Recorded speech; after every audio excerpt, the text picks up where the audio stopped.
Good morning. I am Dr. V. Mahendragiri, surgical gastroenterologist, Mahendra hospital, Vizianagaram. ఈరోజు ముఖ్యంగా ఇప్పుడు pancreatitis అనేది యంగ్ ఏజ్లో సాధారణంగా ఎక్కువగా ఇప్పుడుండే యంగ్ ఏజ్ గ్రూప్లో చూస్తాం. అందుకోసం ప్రత్యేకంగా ఈ వీడియో చేయాల్సి వస్తుంది. ముఖ్యంగా ప్యాంక్రిటైటిస్ అనేది రెండు కారణాల వల్ల ప్యాంక్రిటైటిస్ అనేది మనం చూడగలుగుతామండి. ఫస్ట్ కారణం ఆల్కహాల్, రెండోది గాల్ బ్లాడర్. ఈ రెండు ముఖ్య కారణాల వలన ప్యాంక్రిటైటిస్ అనేది మనం ఇప్పుడున్న సొసైటీలో మనం ఎక్కువైపోయిందండి. ఎందుకంటే ఆల్కహాల్ కన్జంప్షన్ పెరగడం, స్మోకింగ్ కంజెషన్ పెరగడం వల్ల చిన్న వయసు నుంచే ప్యాంక్రిటైటిస్ అనేది నిర్ధారణ చేయడం జరుగుతుందండి. దాని లక్షణాలు ఎలా ఉంటాయంటే సేమ్ గ్యాస్ట్రిక్ పెయిన్ లాగే ఎపిగ్యాస్ట్రిక్ పెయిన్ అంటే upper abdominal pain, severe pain, vomitings and ఫీవర్తో కాన్స్టిపేషన్, ఈ 4 లక్షణాలతో మెయిన్ ప్రెజెంట్ అవుతుంటారండి. గ్యాస్ట్రిక్ పెయిన్ లాగా వాళ్ళు కంప్లైంట్ చేసినా సరే కూడా అందులో సివియర్గా మనకి ప్యాంక్రిటైటిస్ పెయిన్ చూస్తాం.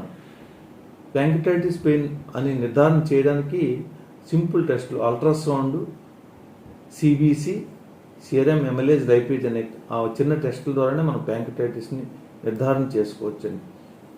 ప్యాంక్రిటైటిస్ ఎర్లీగా మనం డిటెక్ట్ చేసి ట్రీట్మెంట్ చేయకపోతే అక్యూట్ ప్యాంక్రిటైటిస్ నుండి అది నెక్రోటైజింగ్ ప్యాంక్రిటైటిస్ అయిపోతుందండి. అంటే ప్యాంక్రియాస్ అనేది ఆ భాగం అంతా కూడా కుళ్ళినట్లు అయిపోతుంది. ఆ స్టేజ్లో కానీ పేషెంట్ ల్యాండ్ అయ్యేదంటే మాత్రం పేషెంట్ రికవరీకి అనేది చాలా టైం తీసుకుని కష్టం అవుతుంది. ఫైనాన్షియల్గా కూడా చాలా ఎక్కువగానే మనం పేషెంట్ వరకు సఫర్ అవ్వాల్సి వస్తుంది.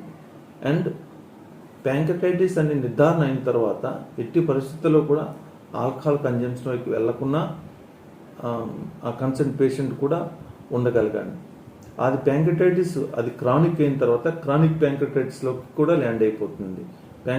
క్రానిక్ ప్యాంక్రిటైటిస్ అయినప్పుడు చాలా వరకు షుగరు, ఆ ప్యాంక్రిటైటిస్ సంబంధించిన సెల్స్ అన్ని డెత్ అయిపోవడం వల్ల ఆల్ఫా, బీటా, గామా సెల్స్ ఉంటాయి. ఒక్కో సెల్ నుంచి ఒక్కో రకమైన సెక్రెషన్స్ వస్తుంటాయి. ఆ సెక్రెషన్స్ తగ్గిపోవడం వల్ల ఆ షుగర్, బీటా సెల్స్ నుంచి ఇన్సులిన్ అనేది వస్తుంది. సాధారణంగా ఆ ఇన్సులిన్ పూర్తిగా తగ్గిపోవడం వల్ల షుగర్ కూడా ఎంటర్ అవుతుంటుందండి. ఆల్కహాల్ కానుకోకుండా next most common cause gall బ్లాడర్లో స్టోన్స్ అండి. ఆ స్టోన్స్ అలాగా సిస్టిక్ డక్ట్ నుంచి కిందకు వచ్చి ప్యాంక్రియాస్ నుంచి వచ్చే డక్ట్ని బ్లాక్ చేయడం వల్ల ఈ ప్యాంక్రియాస్ నుంచి వచ్చే జ్యూసెస్ బ్లాక్ అయిపోయి అక్కడ మనం ప్యాంక్రిటైటిస్లో ల్యాండ్ అవుతుంటాం. దానికి కంప్లీట్గా మనం సర్జరీ అనేది మనకు ప్రైమరీగా ట్రీట్మెంట్ అండి. గాల్ బ్లాడర్ని రిమూవ్ చేస్తే ఆ స్టోన్స్ తగ్గిపోయి మనకి ప్యాంక్రిటైటిస్ని కూడా మనం నివారణ చేసుకోవచ్చు. అండ్ ఇవన్నీ తెలుసుకొని ప్రజలు యాజ్ ఎర్లీ యాజ్ పాసిబుల్ మీకు ఇబ్బంది అనిపించినప్పుడు డాక్టర్ని సంప్రదించాలని కోరుకుంటున్నాను. Thank you.